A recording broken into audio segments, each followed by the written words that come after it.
ओम नमः शिवाय। श्रावण मास महात्म्य 11वां अध्याय। रोटक तथा उदुम्बर व्रत का वर्णन।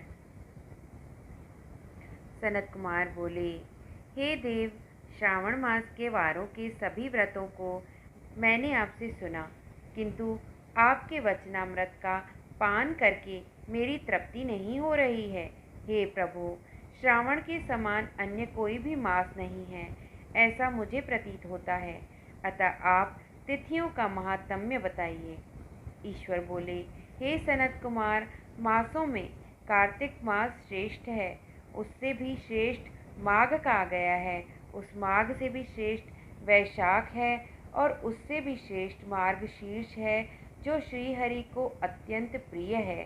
विश्व रूप भगवान से उत्पन्न होने से ये चारों मास मुझे प्रिय हैं, किंतु 12 मासों में श्रावण तो साक्षात शिव का रूप है। हे सनत कुमार, श्रावण मास में सभी तिथियां व्रत युक्त हैं, फिर भी मैं उनमें प्रधान रूप से कुछ उत्तम तिथियों को आपको बता रहा हूँ। सर्वप्रथम मैं तिथि तथा वार से मिश्रित व्रत आपको बताता हूँ।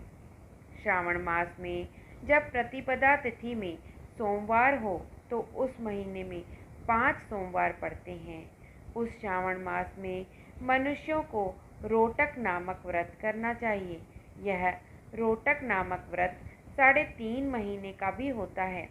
यह लक्ष्मी की वृद्धि करने वाला तथा सभी मनोरथों की सिद्धि करने वाला है। हे मुने, मैं उसका विधान बताऊंगा, आप सावधान होकर सुनिए। श्रावण मास के शुक्ल पक्ष में प्रतिपदा तिथि को जब सोमवार हो तब विधान प्रातःकाल यह संकल्प करे, मैं आज से आरंभ करके रोटक व्रत करूँगा। हे सुरश्रेष्ठ, हे जगदुरो, मुझ पर कृपा कीजिए। उसके बाद अखंडित बिल्व पत्रों, तुलसी दलों, नीलोत्पल, कमल पुष्पों, कहलार पुष्पों, चंपा तथा मालती के पुष्पों, गोविंद पुष्पों, आग के पुष्पों, उस ऋतु तथा काल में होने वाले नाना विधि अन्य सुंदर पुष्पों, धूप, दीप, नैवेद्य तथा नाना प्रकार के फलों से शूलधारी महादेव की प्रतिदिन पूजा करनी चाहिए। विशेष रूप से रोटकों का प्रधान नैवेद्य अर्पित करना चाहिए। पुष्प के आहार प्रमाण के समान 5 रोटक बनाने चाहिए। बुद्धिमान को चाहिए कि उनमें से 2 रोटक ब्राह्मण को दे, 2 रोटक का स्वयं भोजन करे और 1 रोटक देवता को नैवेद्य के रूप में अर्पित करे। बुद्धिमान को चाहिए कि शेष पूजा करने के अनंतर अधर्य प्रदान करे। केला, नारियल, जंबीरी नींबू, बीज पूरक खजूर, ककड़ी, दाख, नारंगी, बिजोरा नींबू, अखरोट, अनार तथा अन्य और जो भी ऋतु में होने वाले फल हों, वे सब अधर्य दान में प्रशस्त हैं। उस अधर्य दान का फल सुनिए। 7 समुद्र सहित पृथ्वी का दान करके मनुष्य जो फल प्राप्त करता है, वही फल विधान पूर्वक इस व्रत को करके वह पा जाता है। विपुल धन की इच्छा रखने वालों को यह व्रत 5 वर्ष तक रखना चाहिए। इसके बाद रोटक नामक व्रत का उद्यापन कर देना चाहिए। उद्यापन कृत्य के लिए सोने तथा चांदी के 2 रोटक बनाएं। प्रथम दिन अधिवासन करके प्रातःकाल शिव मंत्र के द्वारा धृत तथा उत्तम बिल्व पत्रों से हवन करें। हे तात, इस विधि से व्रत के संपन्न किए जाने पर मनुष्य सभी वांछित फलों को प्राप्त कर लेता है।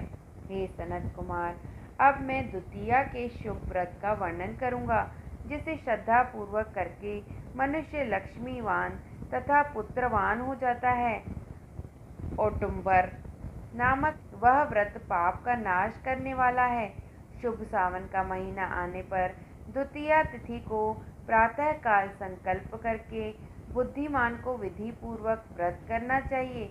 इस व्रत को करने वाला स्त्री हो या पुरुष, वह सभी संपदाओं का पात्र हो जाता है। इस व्रत में प्रत्यक्ष गूलर के वृक्ष की पूजा करनी चाहिए, किंतु गूलर वृक्ष न मिलने पर दीवार पर वृक्ष का आकार बनाकर इन 4 नाम मंत्रों से उसकी पूजा करनी चाहिए।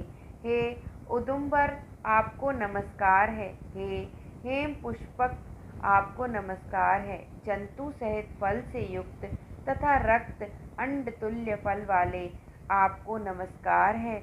इसके अधिदेवता शिव तथा शुक्र की भी पूजा गूलर के वृक्ष में करनी चाहिए। इसके 33 फल देकर 3 बराबर भागों में बांट लेना चाहिए। इनमें से 11 फल ब्राह्मण को प्रदान करें, 11 फल देवता को अर्पण करें और 11 फलों का स्वयं भोजन करें। उस दिन अन्न का आहार नहीं करना चाहिए। शिव तथा शुक्र का विधिवत पूजन करके रात में जागरण करना चाहिए। हे तात, इस प्रकार 11 वर्ष तक व्रत का अनुष्ठान करने के बाद व्रत की संपूर्णता के लिए उद्यापन करना चाहिए। सुवर्ण में फल तथा पुष्प तथा पात्र सहित एक गूलर का वृक्ष बनाएं और उसमें शिव तथा शुक्र की प्रतिमा का पूजन करें। उसके बाद प्रातः काल होम करें। गूलर के शुभ कोमल तथा छोटे छोटे 108 फलों से तथा गूलर की समिधाओं से तिल तथा धृत सहित होम करें। इस प्रकार होम कृत्य समाप्त करके आचार्य की पूजा करें। उसके बाद सामर्थ्यानुसार 100 अन्यथा 10 ब्राह्मणों को ही भोजन कराएं। हे वत्स, इस प्रकार व्रत किए जाने पर जो फल होता है उसे सुनिए। जिस प्रकार यह गूलर का वृक्ष बहुत जंतु युक्त फलों वाला होता है, उसी प्रकार व्रतकर्ता भी अनेक पुत्रों वाला होता है और उसके वंश की वृद्धि होती है। यह व्रत करने वाला सुवर्णमय पुष्पों से युक्त वृक्ष की भांति लक्ष्मीप्रद हो जाता है। हे सनत कुमार, आज तक मैंने किसी को भी यह व्रत नहीं बताया था। गोपनीय से गोपनीय इस व्रत को मैंने आपके समक्ष कहा है। इसके विषय में संशय नहीं करना चाहिए और भक्ति पूर्वक इस व्रत का आचरण करना चाहिए। इस प्रकार श्री स्कंद पुराण के अंतर्गत ईश्वर सनत कुमार संवाद में श्रावण मास महात्म्य में प्रति पदव्रोटक व्रत द्वितीयोदुम्बर व्रत कथन नामक 11वां अध्याय पूर्ण हुआ। नमस्कार।